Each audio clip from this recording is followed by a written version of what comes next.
কি ঘটে গেল ২১শে মে থেকে ২রা জুনের মধ্যে, যে ২১শে মে যেই রাস্কেলদের কাছে দেশ দিয়ে সেনাপ্রধান ওয়াকারুজ্জামান একা হজে যাওয়া নিরাপদ বোধ করছিলেন না, সেইখানে ২রা জুন এসে আমরা শুনছি ৩ বাহিনী প্রধানই দেশ ছেড়েছেন হজ পালনের উদ্দেশ্যে। বাংলাদেশে গত প্রায় ২-৩ সপ্তাহ ধরে শিরোনামে, জনমনে, কৌতূহলের কেন্দ্রে সেনাপ্রধান ওয়াকারুজ্জামান থাকবার পর এখন হঠাৎ করেই সংবাদ মাধ্যমে, মানে বিদেশি সংবাদ মাধ্যমে এবং সামাজিক যোগাযোগ মাধ্যমে এমন খবর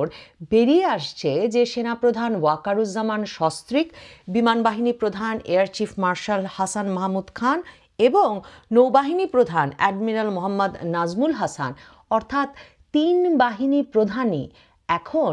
মক্কার উদ্দেশ্যে রওনা হয়েছেন হজ পালনের উদ্দেশ্যে। ৩ বাহিনী প্রধানের একই সঙ্গে হজ পালনের উদ্দেশ্যে বা ব্যক্তিগত সফরে একই সময়ে বিদেশ যাওয়ার এই ঘটনাটি একরকম খুবই অনন্য, নজিরবিহীন কিনা তা নিয়ে যেমন আলোচনা চলছে, তেমনি আলোচনা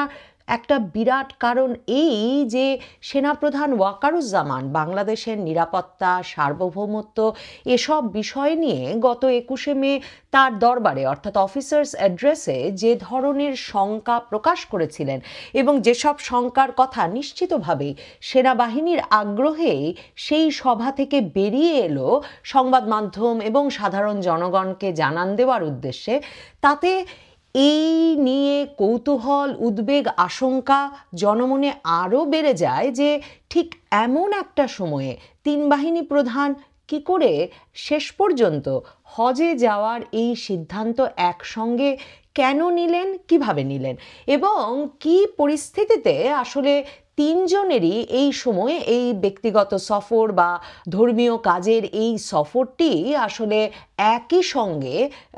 অনুমোদন করা হলো। দেখুন, আপনাদের মনে থাকবে বারবার যেটা মনে করায়, সেনা দরবার থেকে সেনাপ্রধানের অফিসার্স অ্যাড্রেস, ২১শে মের সেই অফিসার্স অ্যাড্রেস থেকে যেসব খবর আমাদের কাছে বেরিয়ে এসেছিল বারবার মনে রাখতে হবে।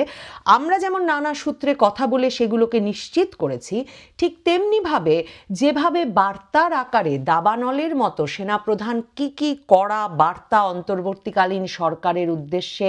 সেই সভায় দিয়েছিলেন তা বেরিয়ে আসতে শুরু করে দরবার চলাকালীন অবস্থাতেই একেবারে নিশ্চিত করে এই সিদ্ধান্তে উপনীত হওয়া যায় যে সেনাবাহিনীর ভেতর থেকে সেটা চাওয়া না হলে এমন একটি সভার কোনো খবর আসলে এত দ্রুত, এত বিস্তৃত আকারে ব্যাপকভাবে ছড়িয়ে পড়তে পারে না। সে কথাটা আবারও মনে করালাম এ কারণে যে এটাও আপনাদের মনে থাকবে যে ২১শে মে সেনা দরবারে সেনাপ্রধান অন্য আরও অনেক কথার সাথে একটি গুরুত্বপূর্ণ কথা বলেছিলেন। তিনি বলেছিলেন অন্তর্বর্তীকালীন সরকার, যেই সরকার তারাই গঠন করেছেন কারণ ৫ই আগস্ট সেনাবাহিনী দায়িত্ব নিয়েছিল, কিন্তু এই অন্তর্বর্তীকালীন সরকারে এমন সব রাস্কেলরা জড়ো হয়েছে, মানে রাস্কেল বলতে বাংলা করলে পরে অসৎ ব্যক্তি, সন্দেহভাজন এমন সব ব্যক্তিরা জড়ো হয়েছেন যে এই রাস্কেলদের কাছে দেশ দিয়ে তিনি চেয়েছিলেন হজে যেতে, কিন্তু এখন তার মনে হচ্ছে তিনি হজব্রত পালনেও দেশ ছাড়তে পারবেন না, কারণ এসব রাস্কেলদের কাছে, অসৎ এবং অবিশ্বাসী লোকদের কাছে দেশ দিয়ে যাওয়া তিনি নিরাপদ মনে করছেন না। কি ঘটে গেল ২১শে মে থেকে ২রা জুনের মধ্যে, যে ২১শে মে যেই রাস্কেলদের কাছে দেশ দিয়ে সেনাপ্রধান ওয়াকারুজ্জামান একা হজে যাওয়া নিরাপদ বোধ করছিলেন না, সেইখানে ২রা জুন এসে আমরা শুনছি ৩ বাহিনী প্রধানই দেশ ছেড়েছেন হজ পালনের উদ্দেশ্যে। কিভাবে অন্তর্বর্তীকালীন সরকার এবং সেনাপ্রধান এবং সশস্ত্র বাহিনীর ৩ বাহিনী প্রধানের মধ্যে এমন একটা বিশ্বাসের সম্পর্ক এই এত দ্রুততার সাথে ঘটে গেল যে তারা এখন নিশ্চিন্তে, নির্ভার অবস্থায় দেশ ছেড়েছেন হজ পালনের উদ্দেশ্যে। সেনাপ্রধানের সঙ্গে শোনা যাচ্ছে শুধুমাত্র বিমান বাহিনী প্রধান আর নৌবাহিনী প্রধান হজে গেছেন তাই নয়, তার পাশাপাশি লেফটেন্যান্ট জেনারেল এবং মেজর জেনারেল পদমর্যাদার আরও অন্তত ৬ জন সেনা কর্মকর্তা হজে গেছেন এবছর। তার মানে সেনাবাহিনীর শীর্ষ পর্যায়ের একটা বড় নেতৃত্ব এখন মক্কায় হজ পালনের উদ্দেশ্যে আছেন। তার মানে কি সেনা প্রধানের যেসব শঙ্কা 21শে মে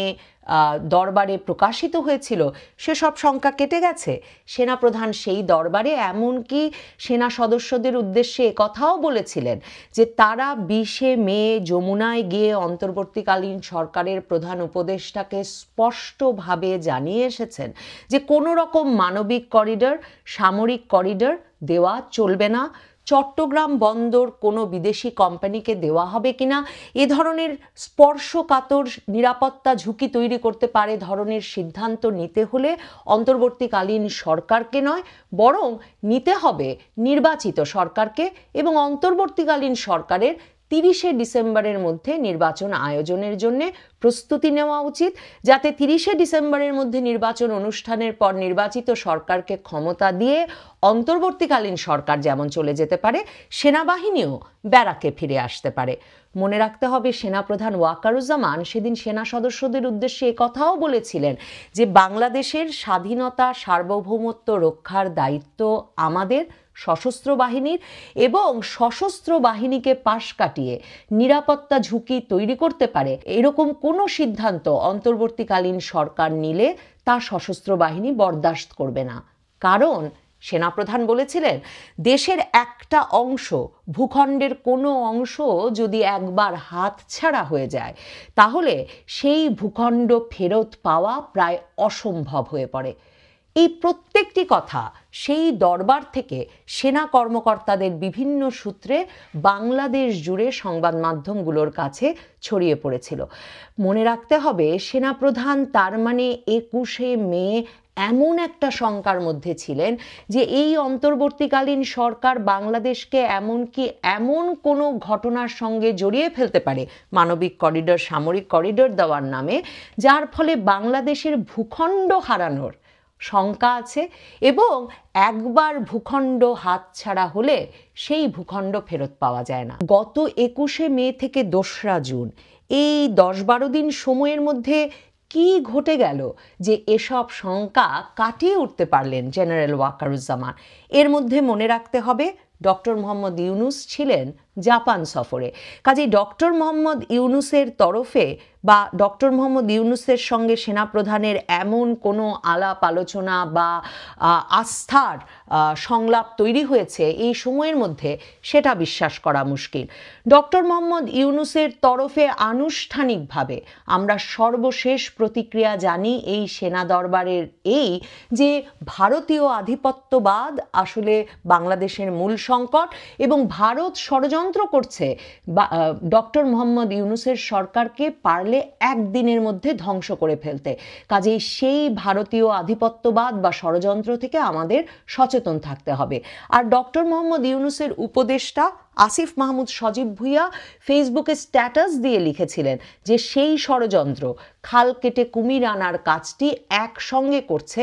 ভারত, বাংলাদেশ আওয়ামী লীগ এবং উত্তরপাড়া বা ক্যান্টনমেন্ট। তাহলে এটা যদি অবিশ্বাসের সম্পর্কের ভিত্তি হয় অন্তর্বর্তীকালীন সরকারের সঙ্গে সেনাপ্রধানের কিংবা সশস্ত্র বাহিনীর, যে সশস্ত্র বাহিনী ভারতের এজেন্ডা বাস্তবায়ন করছে, আর ডক্টর মোহাম্মদ ইউনুস মনে করেন যে তার সরকারকে একদিনের মধ্যে ফেলে দিতে চায় ভারত, এবং ভারতীয় আধিপত্যবাদ তাদের ষড়যন্ত্রই অন্তর্বর্তীকালীন সরকারের সামনে সবচেয়ে বড় চ্যালেঞ্জ, তাহলে এই 10-12 দিনের মধ্যে এই এত বড় অবিশ্বাস এবং পারস্পরিক এই বড় ধরনের বিষোদ্গার এবং দোষারোপের ঘটনা থেকে কি ডক্টর মোহাম্মদ ইউনুসের সরকার এতটাই সরে এসেছেন যে ডক্টর মোহাম্মদ ইউনুস এবং সেনাপ্রধান ওয়াকারুজ্জামানের মধ্যে একটা নির্ভেজাল আস্থার সম্পর্ক তৈরি হলো, এবং নিশ্চিন্ত হয়ে সেনাপ্রধান ওয়াকারুজ্জামান বিমান বাহিনী প্রধান, নৌবাহিনী প্রধান সহ এবং সেনাবাহিনীর শীর্ষ কর্মকর্তাদের নিয়ে মক্কায় গেলেন হজ পালন করতে? মনে রাখতে হবে 11ই মে সেনাপ্রধানের যাওয়ার কথা ছিল মার্কিন যুক্তরাষ্ট্রে তার পূর্ব নির্ধারিত একটা আনুষ্ঠানিক সফরে, এবং সেই আনুষ্ঠানিক সফরে আমেরিকায় মাসখানেকের মতো কাটিয়ে সেখান থেকেই মক্কা যাওয়ার কথা ছিল হজ পালন করতে সেনাপ্রধান ওয়াকারুজ্জামানের। তখন সেনাবাহিনীর তরফে কেউ কেউ বলেছেন, একদিকে সেনাপ্রধান ওয়াকারুজ্জামান নিশ্চিন্ত বোধ করেননি, ভরসা পাননি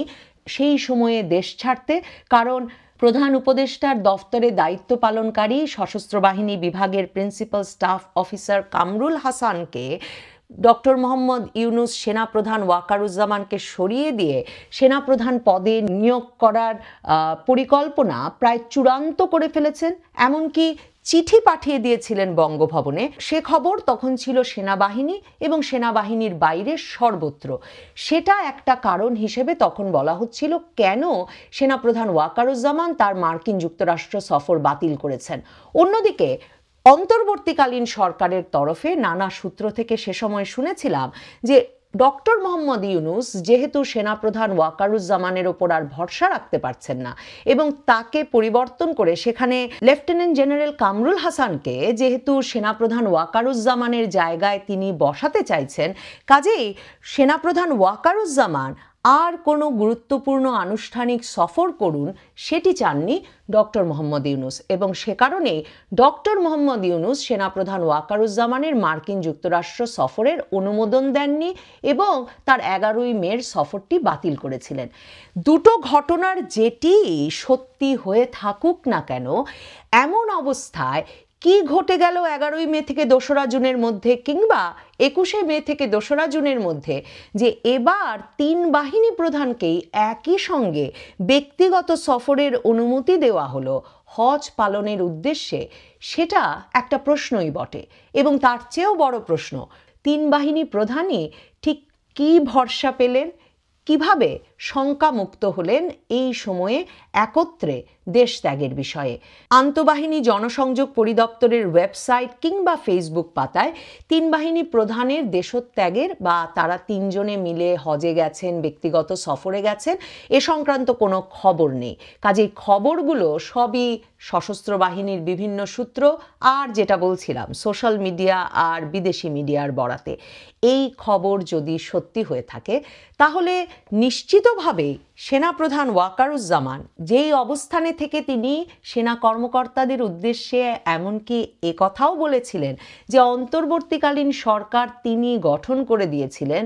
তাদেরকে নিরাপত্তা দিয়েছিলেন, আর অন্তর্বর্তীকালীন সরকার বিদেশ থেকে তাকে মারার জন্যে লোক উড়িয়ে এনেছে, এমন অভিযোগের তীর তিনি যেই অন্তর্বর্তীকালীন সরকারের উদ্দেশ্যে ছুড়ে দিয়েছিলেন 21শে মে,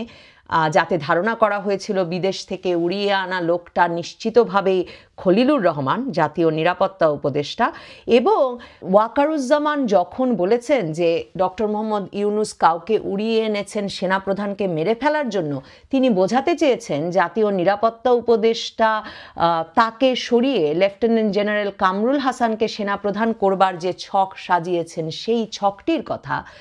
প্রশ্ন জাগতেই পারে সেই সকল শঙ্কা, সেই সকল হিসেব নিকেশ থেকে তার মানে সেনাপ্রধান ওয়াকারুজ্জামান নিশ্চিন্ত বোধ করছেন নাকি তিনি একরকমের পরাজয় স্বীকার করেছেন, কৌশল পরিবর্তন করেছেন। এই পুরো বিষয়টি দেখতে অপেক্ষা করতে হবে। তবে এমন একটি সময়ে 20শে মে 3 বাহিনী প্রধানের একসঙ্গে যমুনায় অন্তর্বর্তীকালীন সরকারের প্রধান উপদেষ্টার সঙ্গে সাক্ষাৎ,